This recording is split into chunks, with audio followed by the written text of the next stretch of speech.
From the KIRO Radio newsroom in Seattle, I'm Dave Ross, and these are the Ross Files. It's a pleasure to welcome 6th District Congressman Derek Kilmer. And first of all, the most surprising thing I've seen all week is this picture of you in Arkansas online, hobnobbing with a Republican. I didn't think you guys spoke to each other, even your official capacities, to say nothing of spending your leisure time together. So what was behind that? Well, it wasn't vacation. I did not take my vacation to Northwest Arkansas. I've participated now a few times in what they've called congressional exchanges, where I've brought a Republican colleague to my district, and then I've gone to theirs. And Arkansas Congressman Steve Womack came out earlier this year, and it was actually really interesting to get to share with him some of the opportunities and challenges in my district. We went up Hurricane Ridge in the National Park, and the Park Service did an amazing job of talking about the park maintenance backlog. And as we went down the mountain, he said, now, Kilmer, now I understand why you talk so much about the maintenance backlog in the park system. I took him to the Port of Tacoma, and the port did a bang-up job of saying, here's how many containers come from Arkansas and go to the rest of the world through our port. Here's how many containers come into our port and end up in Arkansas. And as we left there, all of a sudden, the conversation around freight mobility in the Puget Sound region became relevant to a guy from Arkansas. And part of the reason I've participated in these exchanges is I think part of the way we better get a better understanding of where people are coming from is to actually see where people are coming from, to actually understand. That sounds like a great idea. So what'd you learn about Arkansas?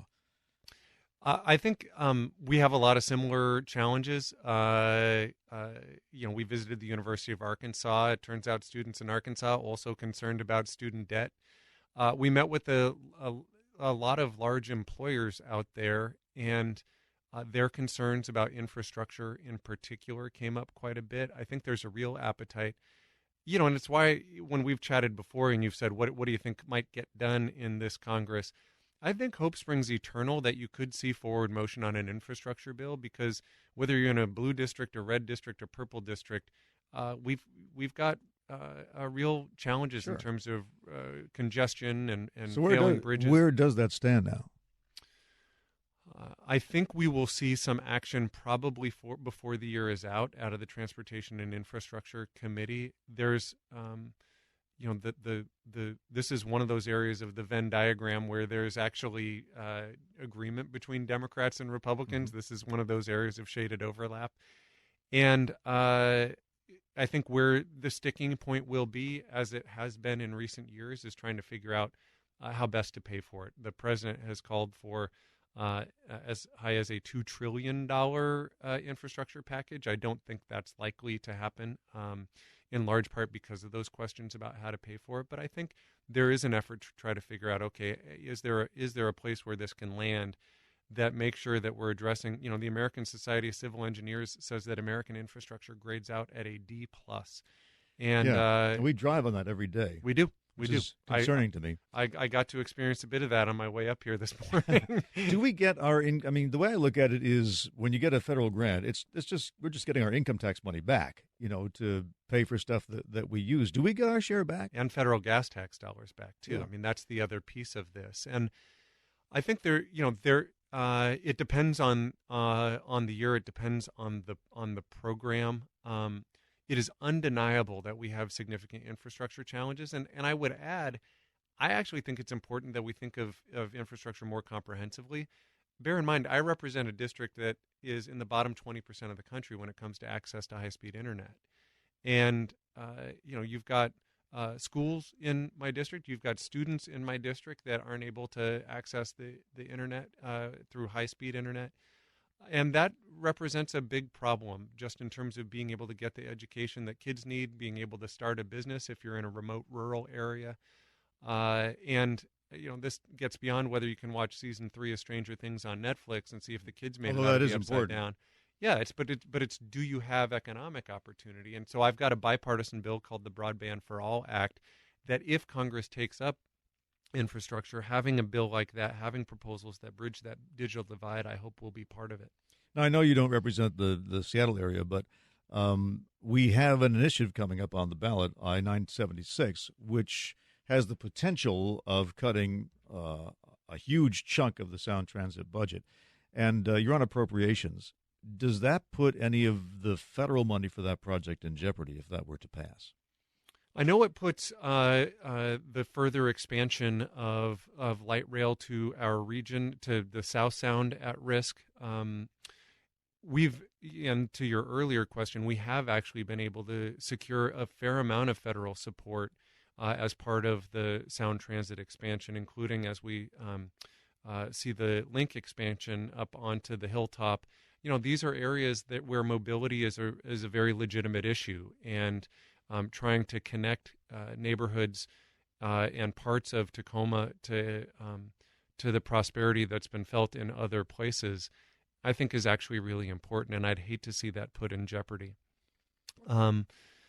I've also heard from some of the county transit agencies that are really concerned about the potential to see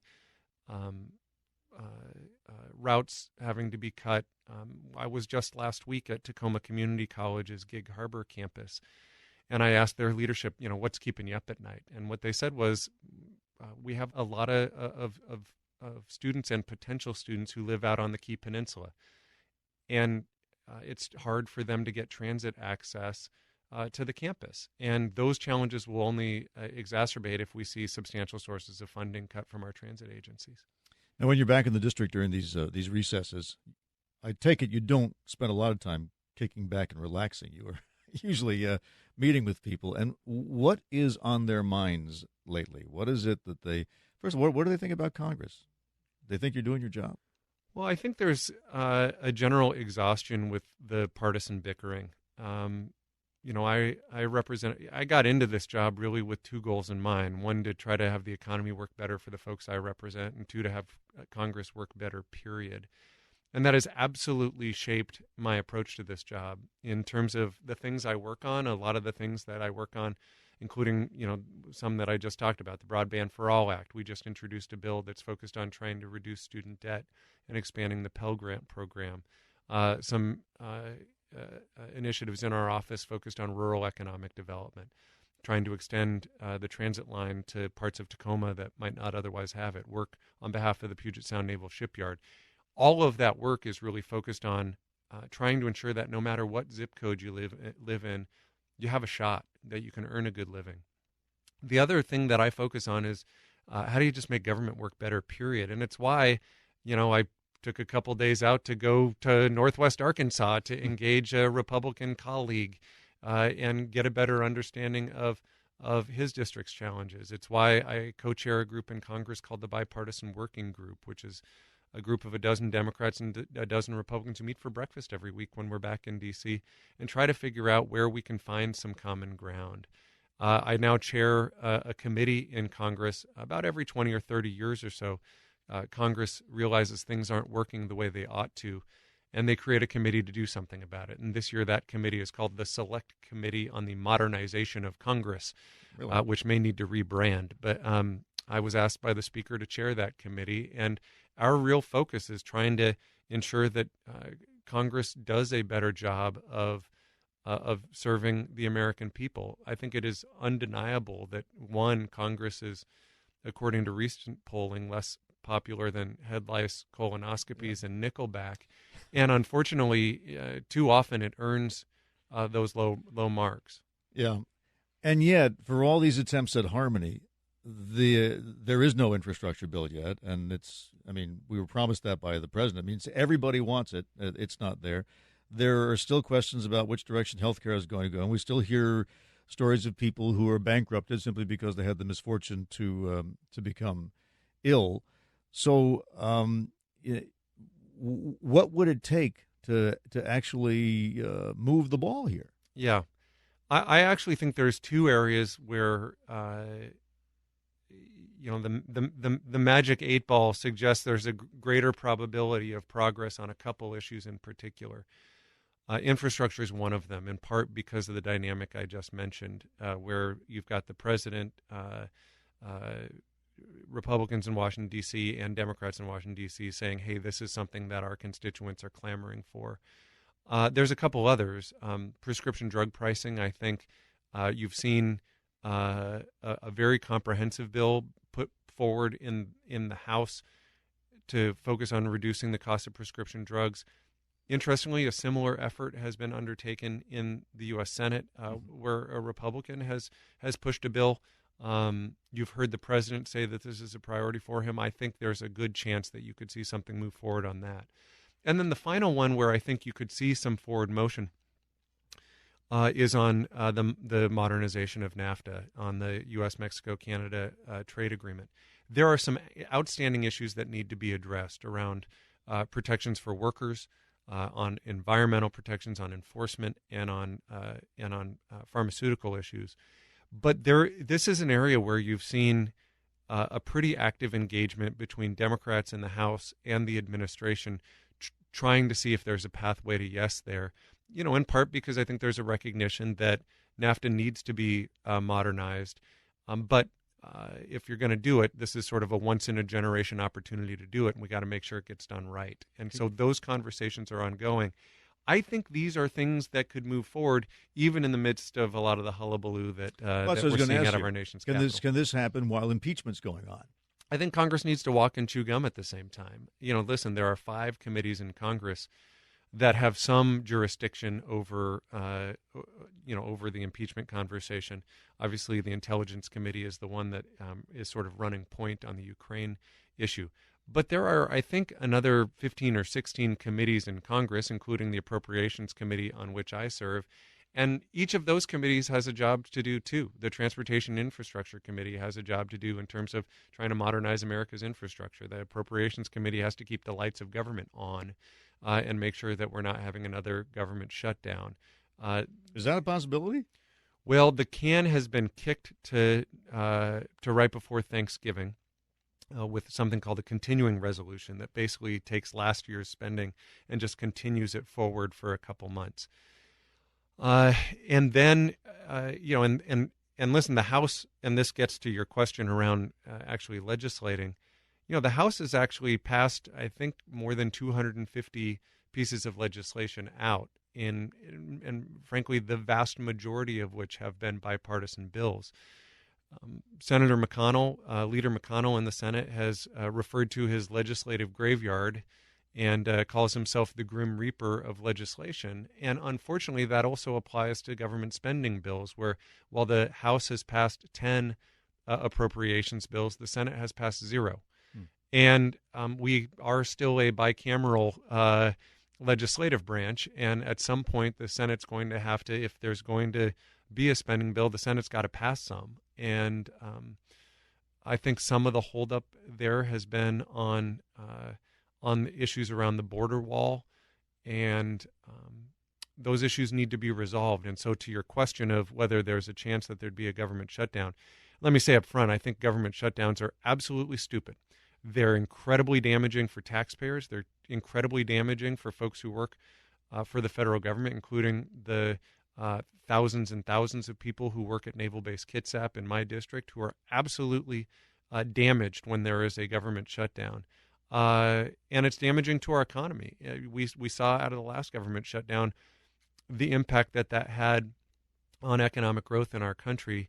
Not according to Derek Kilmer, according to independent economists who said that this hurt jobs and it hurt our GDP in the process.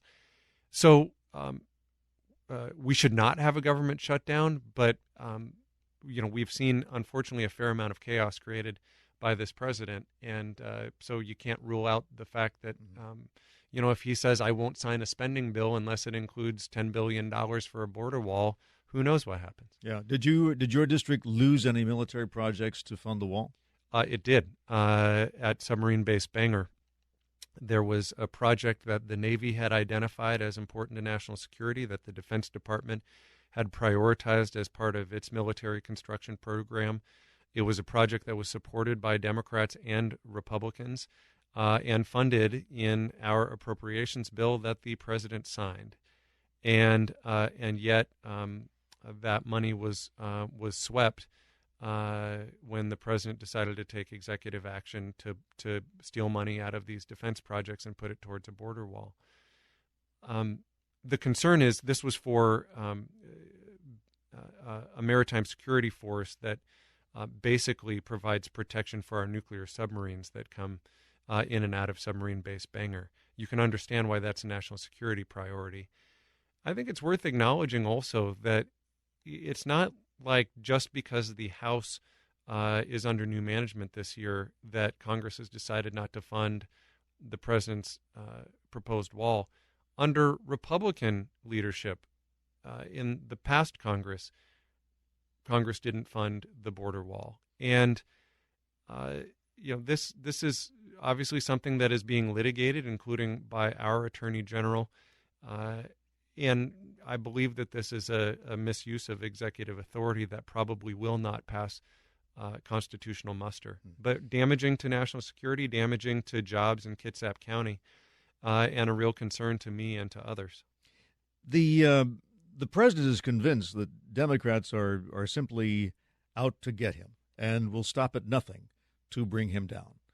Is that, I mean, what do you guys talk about when that subject comes up around the Capitol? There is not a sense of glee or zeal around the movement forward with an impeachment inquiry. I think people are pretty solemn about it. It is a grave thing to do. I think there's an understanding that this is a divisive process in the midst of a time in our politics where our country is already too divided. And yet there's an understanding that each of us who serves, members of Congress and the president for that matter, takes an oath to uphold the Constitution. And we take that oath pretty seriously, and part of our obligation is within the legislative branch to conduct oversight. And you and I have talked before about some of the concerns around, particularly around obstruction, that were raised in the Mueller report. But beyond that, I think you really saw sort of a crossing of the Rubicon when the president openly, in the light of day, asked foreign leaders for help digging up dirt on a political rival. That is not just an abuse of power. That is a concern to our national security. And so you've seen now the House moving forward with an impeachment inquiry. That investigation is underway, not just to understand what happened in one conversation between the president and the Ukrainian leadership, but also to understand some of the things that weren't happening in the light of day, and we'll see where that process goes. Are you open to the possibility that there were elements within the CIA and the FBI that were improperly trying to undermine the president? Because he's got his own investigation underway now, which is being run by the Attorney General, and that's what they're looking for.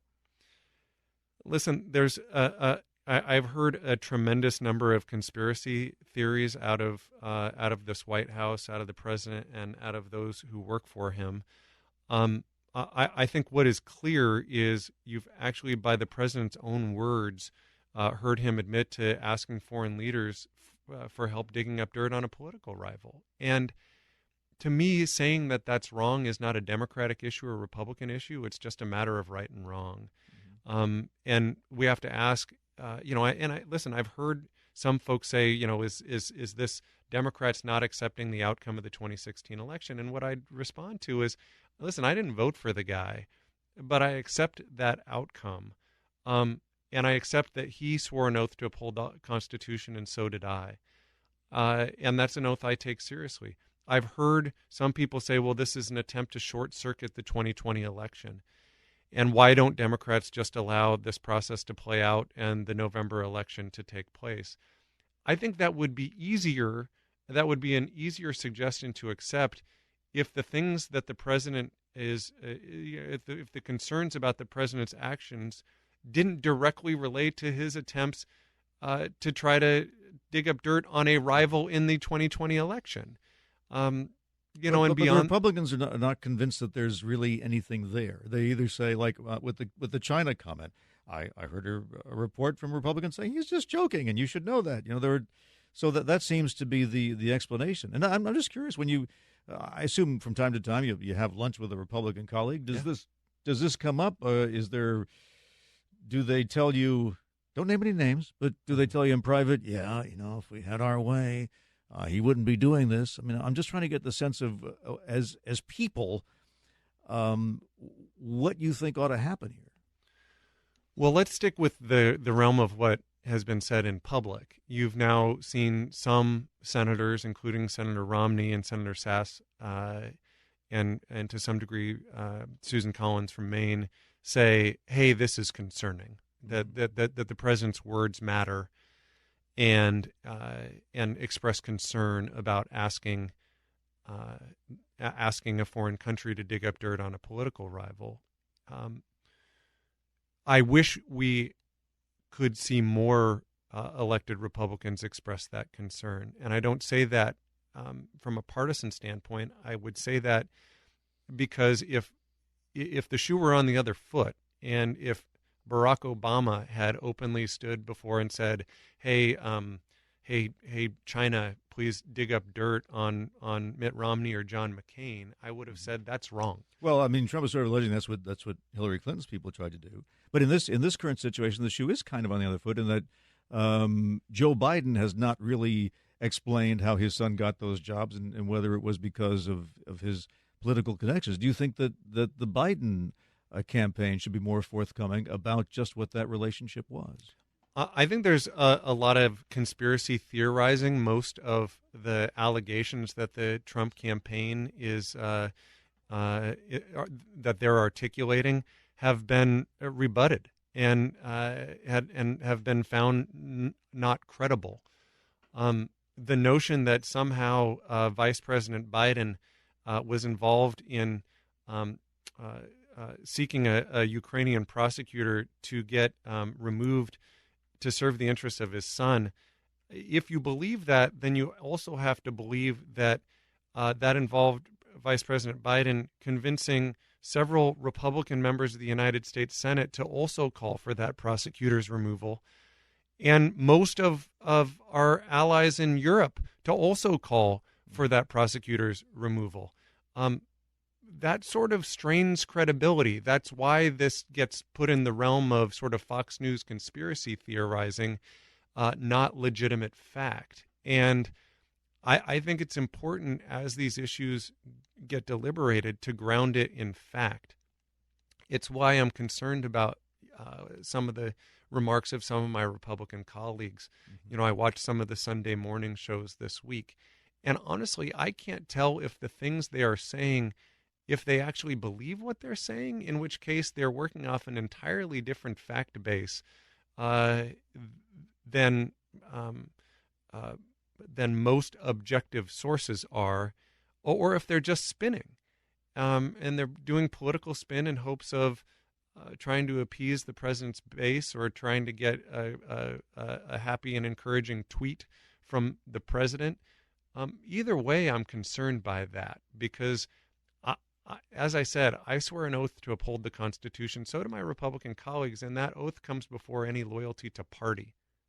If this does come to articles of impeachment, and it looks like it will, because, as you say, there seems to be more evidence every day, and you have to take that vote, does that end up jeopardizing some of the cross-party relationships that you have made with people like Representative Womack of Arkansas? I hope not. I mean, I look at part of my role is to stand my ground when I think this administration is doing something wrong, when I think they're doing something that is contrary to our values. And I've been outspoken when they've, separated children from their families at the southern border, or when they've done things that I thought represented an abuse of office. But the other part of my job is working to find common ground when, we have divided government right now. We have a U.S. Senate that's in Republican control. We have a Republican in the White House. And if I'm going to get things done on behalf of my constituents, I've got to work to try to find that common ground where we can. And I spoke to a few of those issues where I think that's possible, on issues like infrastructure and broadband and issues like trying to reduce drug prices.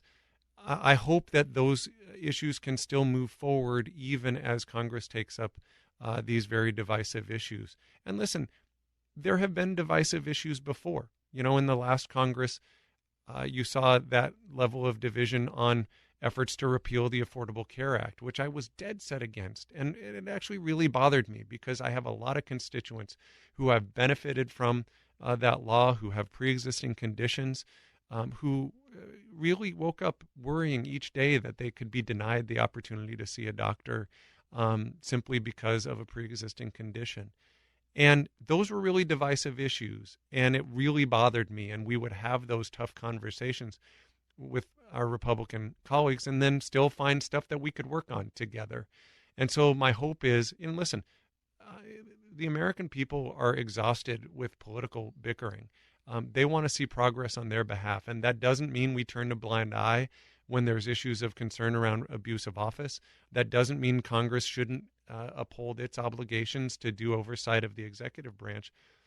But it means we've got to work that much harder to try to figure out where we can move forward on behalf of issues for the people. 6th District Representative Derek Kilmer. Derek, thank you very much. You bet.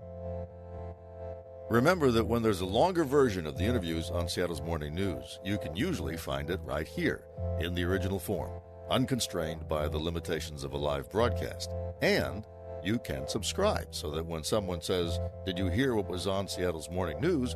you can say, "Not only that, I heard the part that wasn't on Seattle's Morning News." So my advice is to subscribe. And then when we talk to an author, a politician, an entrepreneur, an artist, a scientist, a teacher, a journalist, a celebrity, you'll hear every word. I'm Dave Ross. Thanks for tuning in.